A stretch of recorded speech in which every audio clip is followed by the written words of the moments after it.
매번 책을 보내주시더라고요. 별거 없는데 진짜.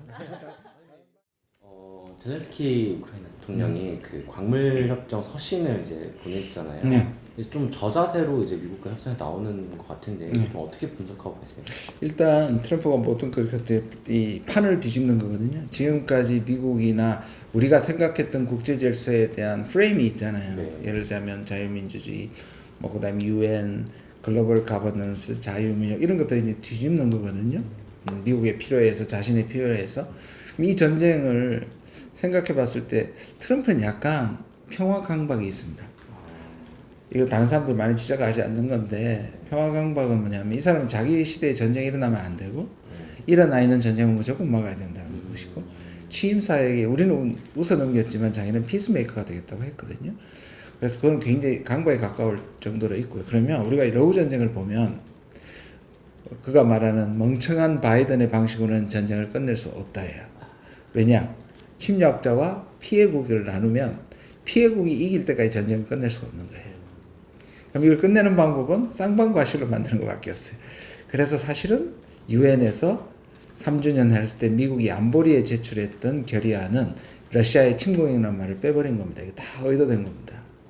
자, 보십시오. 지금 이기고 있는 쪽이 이 침략국이잖아요. 그럼 이 침략국이 지는 걸 바라는 거는 전쟁이 못 끝나는 거고, 그럼 전쟁이 끝날 리가 없잖아요. 그러면 이거는 이기는 쪽의 조건으로 전쟁을 끝낼 수밖에 없다. 그러면 침략국과 피해국이라는 등식을 없애야 된다는 얘기가 바로 이거고요. 그 다음에 광물은 트럼프의 거래주의로도 설명이 되지만, 그러니까 다시 말해서 여기서 몇 가지 우리가 함의를 봐야 된다. 하나는 트럼프가 달라고 했던 것은 후의 안전보장을 위한 게 아니고 지금까지 미국이 투입됐던 것에 대한 청구서입니다. 트럼프 청구서. 트럼프가 그러니까 미국이 우크라이나에 줬던 원조를 내놓으라는 것이고 그걸 분할로 갚아라는 뜻입니다. 그러니까 매장되어 있는 히토를 보통한 것들을 채굴하는 데 있어서 50% 권리를 달라는 겁니다. 근데 그게 하나가 있고요. 두 번째는 그렇게 만드는 것에 대한 지금 전쟁이 끝나는 데는 최소한의 세 조건이 필요하다고. 이건 전쟁의 시작 조건이기도 하고 끝나는 조건이에요. 만약 전쟁이 일어났던 이유는 세 가지 때문입니다. 첫 번째는 나토 가입. 두 번째는 영토 문제였습니다. 동우크라이나에 대한 문제였습니다. 그러니까 이거는 2014년으로 돌아갈 수 없다. 다시 말해서 지금 이 상태에서 휴전을 해야 된다는 것이고, 그거는 피해국의 입장에서는 용납할 수 없는데 이제 쌍방과실에서는 가능하고, 세 번째가 문제인데 그러면 휴전을 하더라도 나중에 그럼 이걸 어떻게 할 것이냐. 그게 안전보장이에요. 그러니까 우크라이나는 다른 걸 양보하더라도 미래 안전보장인데, 자, 안전보장에 두 가지 방법이 있습니다. 세 가지죠. 첫 번째는 나토인데 이건 도저히 안 된다는 말이에요. 첫 번째하고도 부딪히고 미국 나토 안 한다는 거. 두 번째는 미국은 빠지겠으니까 유럽이 알아서 하려는 게 두 번째 아니고요. 세 번째는 트럼프가 제시하는 겁니다. 우리가 거기서 미국 기업이 많이 들어가서 하면 그걸 경제적 중요지를 만들면 러시아도 치지 않을 것이라는 거예요. 그러니까 이것 때문에 광물에 사인하게 하고, 대부분의 광물이 어디 있냐면 동우크라이나에 가장 집중적으로 했습니다. 트럼프는 오히려 승전국인 러시아의 개발도 자기가 먹겠다는 생각입니다. 그래서 그 지역을 미국이 집중 투자해서 끌어내는 경제 중심지로 만들면 전쟁이 나지 않을 거다. 이게 트럼프의 방식입니다. 그런 전략을. 그래서 약간 젤렌스키 대통령 좀 수세에 물려 있는 것 같은데, 이런 청구서 말씀하신 청구서가 좀 우크라이나에 몰아치고 있잖아요. 앞으로 이 후폭풍에 어떤 걸 좀 예상하세요? 그날의 장면, 리얼리티 쇼 같은 그 전의 장면을 한번 돌이켜 보면 처음부터 어긋난 게 뭐냐면 군복을 입고 왔습니다. 근데 사실 그거를 보면서 You're dressed up, 너 잘 차려입고 왔는데 그게 불만이에요. 과거에 카스트로가 미국을 상대했을 때는 항상 군복을 입고 왔고요. 그 다음에 김정은, 김정일이 뭔가를 인민을 강조할 때, 당을 강조할 때 항상 인민복을 입고 왔습니다. 그러니까 이 젤렌스키는 분명히 미국 쪽에서는 뭔가 양복을 입고 오기를 바랬는데 군복을 입고 왔다는 뜻은 자기는 전쟁을 계속 해야 되겠다는 것이고, 그것을 화낸 미국은 전쟁을 끝내란 얘기죠. 그러니까 이 전쟁을 끝내는 데 있어서 그러면 이제 못 끝내겠다고 자기가 얘기한 게 젤렌스키라면, 그때 트럼프가 했던 말이 너는 협상하기에 어떤 좋은 포지션이 아니야. 그리고 너는 카드가 없어. 이게 굉장히 매몰차인데 매우 지금 상황에서 잔인하지만 정확한 표현인 거예요. 젤렌스키는 정치적으로 이미 임기를 넘겨가지고 있는 상황이고, 지금 지고 있는 데다가 그 지고 있는 것에 그나마 지금 버티고 있는 것은 미국의 절대적인 지원인데, 이거 두 개 다 끊으면 트럼프는 정치적으로도 매장이고 전쟁도 훨씬 더 불리한 상황으로 계속 갈 거란 말이에요. 그러니까 그 끝나고 나서 트럼프가 군사 지원을 중단시키니 이 젤렌스키는 한번 쳐받아서 얻어낼 수 없었다는 걸 확인한 이후에는 결국 휴전을 받아들일 수밖에 없을 것이다. 그가 기대했던 것은 뭐냐면 미국이 마음을 바꾸는 것보다 그렇게 했을 때 자기를 도와줄 유럽이 나서서 미국만큼 해줄 거라는 문제인데, 그건 애초에 원래 불가능했습니다. 유럽에 있는 국가들이 기본적으로는 우크라이나를 지지하지만 속내가 다 다르고, 우크라이나의 미래 안전 보장을 위해서 해주는 것도, 평화유지금 보내는 것도 사실은 국가마다 다르고 해서 그런 능력 자체가 미국이 지금까지 해준 걸 해줄 수 있는 능력이 유럽에는 없습니다. 그러니까 뭐냐면 결국 트럼프의 말대로 카드가 없으니 결국 광물 협정에 서명할 수밖에 없을 것이다. 사실 또 문제가 되는 게 이제 우크라이나 전쟁의 과정에서는 러시아에 파병된 이제 북한군도 있는데, 북한군이 좀 2월 초쯤부터 다시 쿠르스크 전선에 투입됐잖아요. 근데 이 과정에서 북한군의 추가 파병의 의미가 뭔지도 좀 사실 궁금하고, 전쟁에서 어떤 역할을 하고 있다고 보시는지. 북한군의 러시아 파병은 아직 너무 많은 부분이 미심쩍은 부분이 많아요. 저는 지금 포로도 잡히고 보면 일정 수준의 파병은 있었던 것 같습니다. 근데 지금 말하는 듯이 12,000명 수준인가는 저는 좀 의심이 있어요. 왜냐하면 12,000이 그렇게 쥐도새도 모르게 갈 수 있고 움직임이 이렇게 포착되지 않고, 그래서 수백 명에서 1,000명 수준은 가능하다고 봐요. 왜냐하면 어차피 북한 무기가 가 있고, 그러면 예를 들어서 영국이나 독일에서도 무기 보낼 때 그 무기를 다룰 줄 아는 군사고문단이 가거든요. 그 정도 수준에서도 전쟁에 참여하다가 포로가 될 수 있다고 저는 생각하고, 이거는 나중에 다 밝혀져요. 이건 제 추측이고요. 두 번째는 러시아가 북한군을 그렇게 절박하게 필요하느냐 문제를 살펴봐야 돼요. 전쟁은 많으면 많을 수 있고 하지만 절박하게 나중에 뭔가를 갚아야 되는 상황에서 러시아가 북한의 도움을 저렇게 많이 받는다? 그거는 러시아로서는 별로 남는 장사가 아니에요. 그리고 제가 러시아 대사관부터 시작해서 확인한 바는 북한이 훨씬 더 적극적이다. 그러니까 북러를 협상을 올리고 차후에 러시아와의 협상을 위해서 오히려 제공했다. 요구를 받기 전에 제공했다는 것이 제가 확인한 겁니다. 그러면 어떻게 되냐? 북한은 그렇게 해주고 나중에 북러 협정을 올리는 거니까요. 그래서 이게 우리가 일각에서 얘기하는 것처럼 러시아가, 왜냐하면 지금 전체 전세를 봐도 러시아가 너무너무 유리한데, 그것도 훈련도 안 된 상황에서 그것도 10,000명이 넘는 사람들 보내서 총알바지 한다는 게 사실은 별로 상식적이고 합리적이지 않습니다.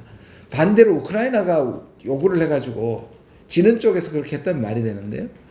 그래서 만약에 그걸 훈련을 받아가지고 제대로 된 싸움을 할 수 있는 군인을 보낸다면 그거는 그 훈련 장면이 다 노출이 될 거예요. 그 수많은 사람이. 그래서 이거는 여러 가지로 나중에 해명돼야 될 부분이 있는 것 같고요. 어찌됐든 북러는 그게 러시아가 원했던, 북한이 원했던 북러 협약은 저는 굉장히 진전될 거라고 보고요. 특히 이번 계기로 더 문제는 저는 극동 개발이 있다고 생각합니다. 극동의 개발이 사실 러시아가 한국이나 일본한테 엄청나게 원했던 거고 일부 들어가 있는데, 지금 러시아가 전쟁 이후에 고립된 이후로 그 건설 인력, 엔지니어, 지금 대북 제재 시스템이 유엔에서 망가진 상황에서, 그리고 어차피 러시아는 지금 제재 국가니까 저는 이 전쟁이 끝나는 시점에서 대규모 북러의 일정의 소위 말하는 이 공급, 이쪽에 그 뭐라 그럽니까? 밸류 체인, 그렇죠?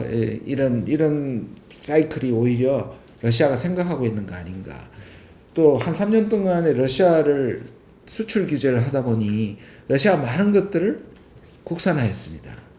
거기에서 이제 건설과 이쪽 개발에 북러가 그러니까 이거는 단순히 파병 정도가 아니고 전략적 동반자라는 그런 게 저는 굉장히 발전할 것 같고 이거 갖고 연결시키면 저는 12,000명이 혹시라도 이건 제 추측입니다만 군 일부와 건설력일 수 있다. 우리 국정원에서도 최초에 우리 국방부도 최초에 발표를 했을 때는 건설 인력으로 봤던 거거든요. 그러니까 그럴 가능성이 꽤 있다고 생각합니다. 그러니까 약간 파병이 일부 있을 수 있지만 네. 어쨌든 노동력 그게 주가 될 주장. 거다. 향후에 주가 될 것이다. 저는 그렇게 봅니다. 그럼 약간 러시아에서 극동이면은 북한에서는 서해 쪽이 되는 건가요? 제가 아니 이제 이 전체 전체 전 시베리아 전체 영역이죠. 시베리아 전체. 그러니까 러시아의 늘 꿈이 뭐냐하면 워낙에 넓다 보니까 주로 유럽 쪽에다 쏠려 있잖아요. 이 오른쪽은 이 날씨나 여러 기후로 사실 우리나라가 옛날에 연해주에서 있다가 사실은 이 중앙아시아로 쫓겨난 적도 있고 여기가 항상 취약적이면서 러시아의 극동 개발은 러시아의 꿈입니다. 그래서 한국하고 할 때도 은근히 극동 개발에 대한 기대가 있었고 일본도 있었는데 러시아 사람들이 원하는 일방적인 도움을 안 해주니까 거기도 실망을 굉장히 많이 했거든요. 일본하고는 항상 북방 사계도서 문제가 있었고요. 그래서 여기에서 본격적으로 북한이 참여할 가능성이 꽤 있다. 그렇게 생각합니다.